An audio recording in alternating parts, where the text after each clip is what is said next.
Hey everyone, in this quick tutorial, I'll show you how to update all your iPhone apps at once with just one tap. First, make sure you're connected to the internet, preferably Wi-Fi since you'll be downloading multiple app updates simultaneously. Now, open the App Store on your iPhone. Tap your profile icon in the top right corner.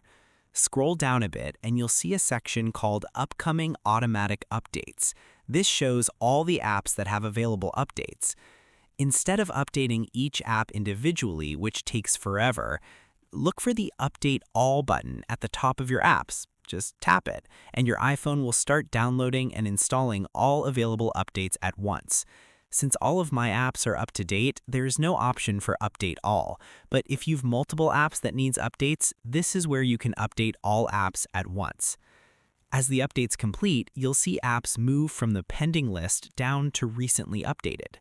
You can actually exit the App Store and continue using your phone while updates install in the background. Just note that each app will be briefly unavailable during its installation. And that's it. All your iPhone apps are now updated in one simple tap. If this helped you, don't forget to like and subscribe for more quick iPhone tutorials. Thanks for watching.